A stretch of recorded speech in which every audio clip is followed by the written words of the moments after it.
Rejection. There's a quiet moment that happens after rejection, and it's not dramatic, it's often not public. It's that moment when you sit alone and you're thinking about, man, that didn't go as planned. See, maybe you didn't get selected, maybe the opportunity didn't move forward, maybe the response was polite in that email, but it was kind of final. Maybe the momentum you felt building just all out stopped. And in that moment, we all have a choice. See, you can protect your ego or you can simply pause to study the moment. Because, see, every door that closed or every rejection is not pushing you somewhere new. Sometimes it's showing you something about yourself. Welcome back, guys, to the Manual Dr. EG3 podcast. I'm your host, Emmanuel George, and most folks around here just call me Dr. EG3.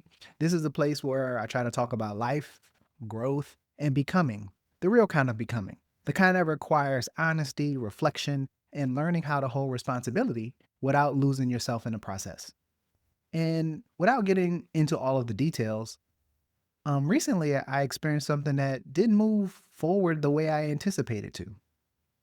See, there was no real fallout, there was no drama behind it.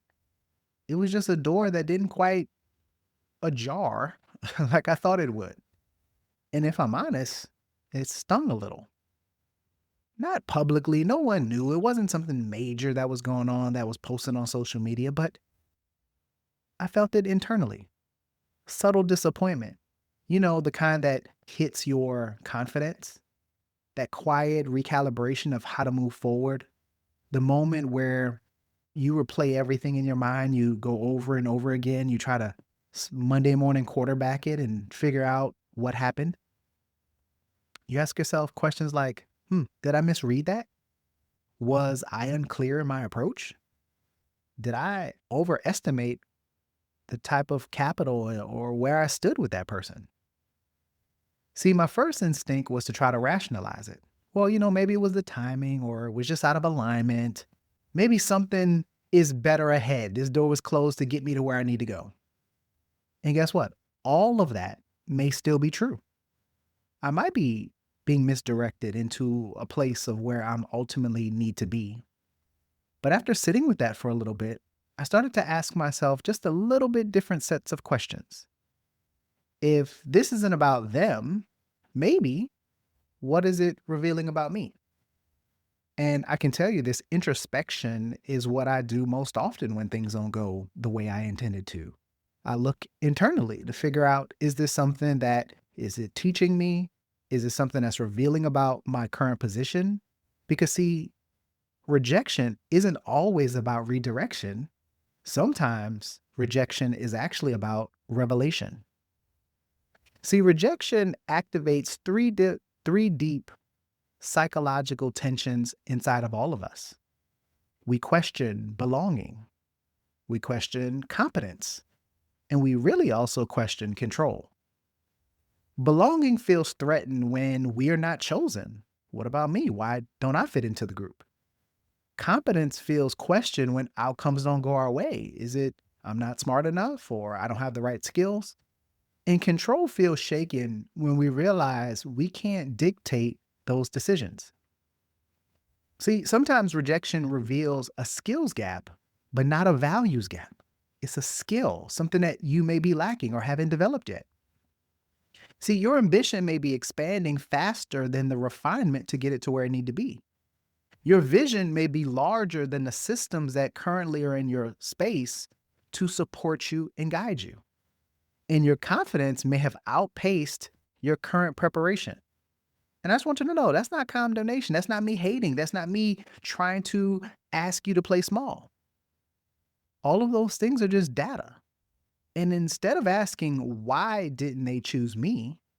Maybe we should ask ourselves, what would make me undeniable when I have the next opportunity? See, we are responsible for our preparation, not necessarily our outcomes. I can't control outcomes. I can't control whether or not I'm selected. I can't control whether or not that person responds to me in the way in which I want them to. I can only control how I prepare, get ready, and how do I approach it next time. Now, I can tell you rejection reveals so much more in our situations than maybe we want to give it credit for. Because, we are stuck in the emotional hit, the ego hit. But sometimes rejection reveals that maybe I replied too much on past success versus uh, sharpening for the present moment. Sometimes rejection will actually show that maybe I leaned on my reputation rather than refinement of becoming the person that the new space needed. Sometimes rejection may reveal that I was actually seeking validation more than the responsibility to keep what I was seeking. Sometimes rejection actually reveals to us that I may have tied my identity more to being chosen than being prepared for the work. And when you recognize that revelation is in a process, that revelation gives you leverage. If you can see it, you can strengthen it. If you know what it's about, I know how to go attack it. I know how to get better. So, what I'm going to ask you guys to do is maybe do an audit, right? And maybe if you find yourself in a space where you've gotten rejected or things didn't go how you ultimately intended to do, after the rejection, I encourage you to ask yourself some sets of questions. The first one is, was my preparation undeniable? Guys, sometimes we have to challenge ourselves because you guys are high performers. I know you are used to getting your way or some things come easy to you, but generally, sometimes we get caught up on last successes and maybe we don't prepare like we are still hungry for it. Maybe you want to ask yourself, was my communication as sharp and as clear as I thought it would be? Maybe we should ask ourselves, did my presence match the level of opportunity that I was pursuing? And maybe some internal things that we have to consider is, was I emotionally grounded? Did I overestimate my readiness? Because I want us to remember that rejection, we give it whether it's good or bad, and I understand it's an ego bruise, but rejection is merely just feedback. It's not about your worth. It's probably more so about your readiness than anything else. Okay, challenge of the week. And I recognize that I might be asking you to go back into some maybe hard times, some things you might have blocked out. But I want you to think of one rejection, one recent rejection. I want you to write it down. What was it? I want you to kind of describe it a little bit. I want you to spend some time journaling and writing about it. But I also want you to reflect on and write about what is one thing that you did well?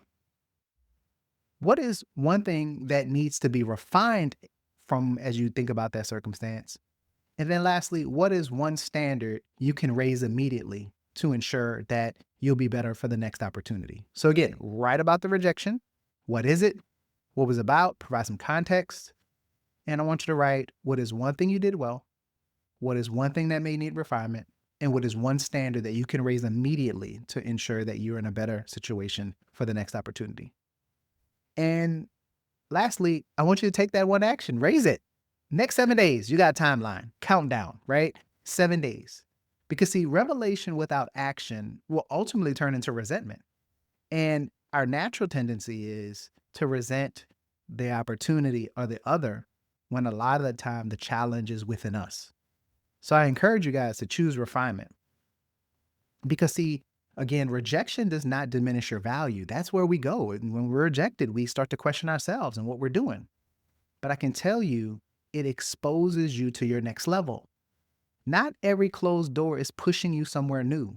Sometimes it's encouraging you to sharpen so you're really prepared to open that door. What's on the other side? So I encourage you, I know when it's hurting, you want to go rush to comfort. You want to maybe grab that big pint of ice cream and sit under your desk, rocking back and forth and crying a little. I've done that many a times as well. But I encourage you to sit with it a little bit, process it so you can receive the revelation that comes from the experience. And as much as I love the ice cream guys, I want to make sure you guys always know I love you much.